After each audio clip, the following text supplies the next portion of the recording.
better, Nvidia or AMD? It's the age-old question, and it's the one that's now more relevant than ever. We've literally just had the refresh of GPUs from both vendors, from the tiny Radeon RX 7600 all the way to the benchmark-blowing RTX 4090. And all of them are great for gaming in their own right, but some of them are definitely stronger than others. So let us take this opportunity to answer the big question: which brand is better, and ultimately, which should you buy? Stay tuned to learn absolutely everything you need to know right after a short word from this video's sponsor. Acer's Predator Orion 7000 is a pre-built desktop powerhouse, coming equipped with a 13th generation Intel i9 processor and a GeForce RTX 4090 graphics card. Not only does this crush 4K gaming, but it looks incredible too, with RGB Frostblade fans, liquid CPU cooling, and a vertically mounted GPU. Not only that, but selected Acer Predator and Nitro gaming machines even come with 1 month of Xbox Game Pass Ultimate included, so you can get gaming in Age of Empires, Forza Horizon 5, Halo, and much more,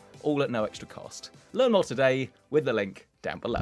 Right then, let's get started. What exactly are the differences between the two? Both AMD and Nvidia design GPUs, or graphics processing units, which are then spec'd with an electrical board, with voltage regulators, memory, I/O, and all of the other gubbins. These are then purchased by third parties like PowerColor, MSI, or Gigabyte, where they're then assembled, matched with a custom cooling design, packaged, and shipped to stores. And this is exactly why graphics cards tend to look pretty similar these days. I mean, could you guess which is which without reading the text? I would wager no. Pretty much all of the important stuff is actually going on under the hood. AMD and Nvidia do take very different approaches to how they design their GPU, but both achieve the same thing: thousands of cores for parallel processing, which of course is perfect for running video games. The main differences? Well, really it all comes down to the direction of the development, and I know this might sound a little bit boring, but Nvidia seems to care about two things more than pretty much anything else, which is ray tracing and AI. And this is probably the single most important thing that you need to think about when choosing a new GPU, because ultimately, who do you agree with the most? Nvidia really wants to be seen as at the forefront, and cutting-edge technology is their way of showing that Nvidia is the best. And their killer strategy has been to have the highest level of ray tracing performance on the market. They achieved this with dedicated ray tracing cores baked straight into the GPU,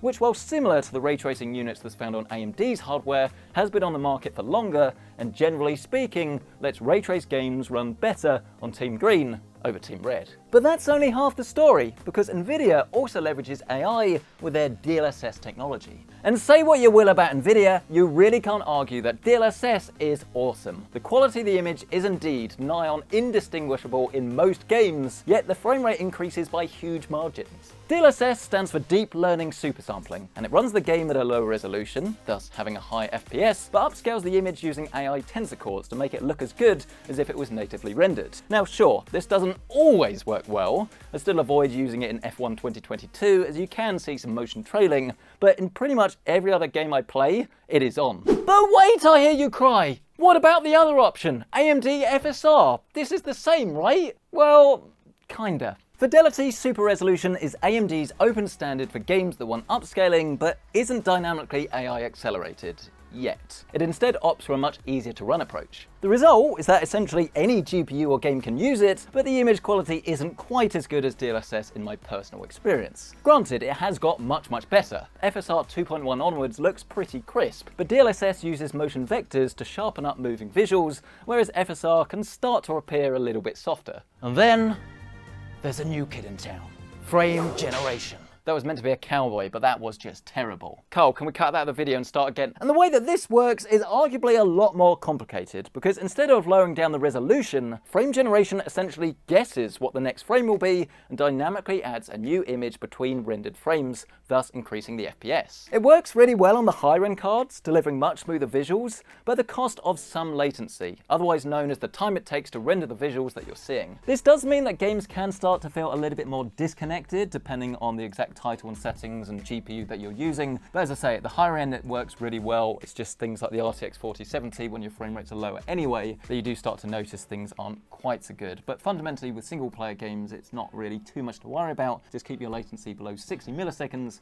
for the best result. At the time of filming, AMD doesn't currently have its own version of FrameGen, but it is working on it as part of FSR 3.0, so watch this space, but at least for now, if you do want the highest possible frame rates in games like Cyberpunk or Flight Sim, an Nvidia 40 series card is probably the best way to go. However, put your pitchforks down for a second, AMD fanboys, because there is definitely something that AMD has that Nvidia does not, and that is actually when it comes to I/O, we have DisplayPort 2.1. And this isn't massively useful at the moment, but essentially you get higher bandwidths, which mean you can run high resolution monitors at higher frame rates. Other than that, the cards are pretty similar for the average gamer. Both cards let you record gameplay on the fly, the latest releases pack AV1 encoders for the highest streaming quality, and performance across the stack is generally pretty good. Okay, let's be realistic here. It certainly sounds to me as if Nvidia is going to be the best bet when it comes to features, and while there are always going to be differences, personally speaking, I love the fact that with the Team Green cards, you can run ray tracing at arguably a higher level, better performance, and of course you get things like DLSS frame generation and a load of cool features that are exclusive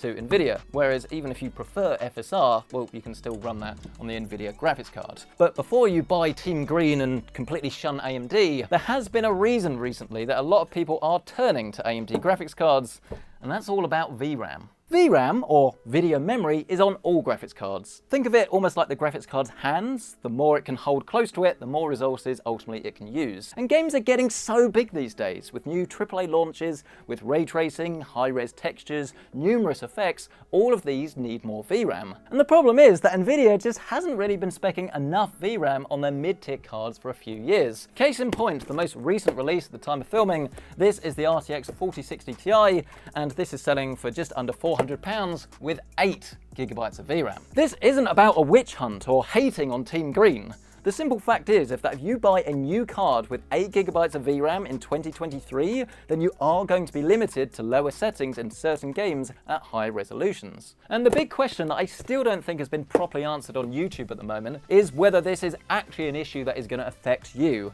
And the answer is, well, yes and no, because while it's not really going to affect you now, especially if you're mainly playing multiplayer titles, things like Warzone or maybe some Apex Legends, the fact of the matter is people want a graphics card to last many years. So if you're struggling with a few games now, then obviously newer releases that are coming out are going to be more likely to run into these issues. And if you are someone that has spent £400 on a graphics card, chances are you're not going to want to turn down settings to actually get this card to work properly. The simple truth is that if you don't have enough VRAM, you're going to have to turn the settings down, otherwise you're going to see game-breaking stuttering, or just some weird visual artifacts where textures seem to go walkabouts and your whole overall experience is pretty marred. Not something you want to see when you spend £400 on a new card. And this is exactly where AMD's previous generation of GPUs come in, because they're now a lot cheaper than they were before, but especially with things like this, the RX 6700 XT, it's equipped with more VRAM than the Nvidia counterpart. Currently, this card costs around about £70 less than the RTX 4060 Ti, yet it comes with 50% more video memory. Okay, the performance isn't quite as good overall, but when you're talking fairly small margins, it's kind of a no-brainer for 1440p gaming. There are so many different cards out there to compare though. I don't want you to necessarily think that AMD has more VRAM, because strictly speaking that wouldn't be true. Just be aware that there are deals to be had out there if you know where to look. But let's bring up the graphs now, so that you can get a better idea of performance across the range. And you will start to see that AMD GPUs really do look to perform very well for the money. Pretty much all of the cards have been coming down over the last couple of years, which is great to see, but there is definitely a clear push from Nvidia to offer more expensive GPUs for gamers, and the performance of the RTX 4090 and 4080 is very clearly dominant when you take DLSS and ray tracing into account. If you're looking at new cards, the value picks at the time of filming are the RX 6600 and the 7600 for 1080p gaming, the RX 6700 XT or the 6800 XT for 1440p, and the RX 7900 XT for 4K. So it would appear that unless the upcoming RTX 4060 blows us all away, at the lower end, AMD is a pretty surefire bet. But at the higher end, you might want the flexibility of having DLSS 3 and better ray tracing, so you should absolutely consider the RTX 4070s, the 4080, and the 4090 if you are serious about AAA fidelity. So as you can see, we're almost in a little bit of a weird climate right now when you've got two different options. Generally speaking, it seems as if AMD is better for pure value, whereas Nvidia is better for ray tracing and I guess just overall features. How much weight or worth do you put behind these features? Well, for multiplayer gaming, probably not much. I mean, both AMD and Nvidia have lower latency multiplayer modes that will make your games feel more responsive. And I'd argue as long as you can drive your game at over 120 FPS, you'll be in good hands. As for single player, well, this is definitely much more of a personal choice. If it was up to me, I guess I would personally probably prefer an Nvidia card to access those features.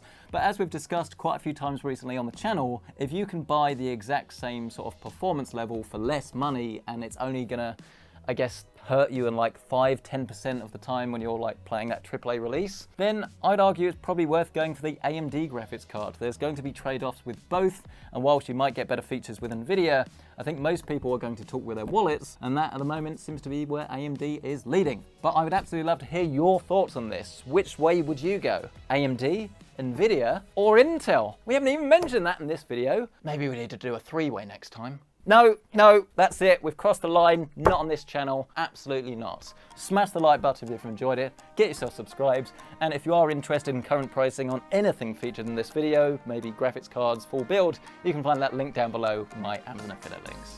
And while you're down there, why not bask in the brilliance of the Acer Predator Orion 7000? This crazy machine packs some serious punch, with a mighty RTX 4090 paired with the behemoth 24-core Intel i9-13900K processor. Selected Acer Nitro and Predator gaming machines also come with 1 month of Xbox Game Pass Ultimate, allowing you to play the greatest games day one without any extra charge. Get yours today with the link down below. Thank you so much for watching this video. We'll catch you in the next one.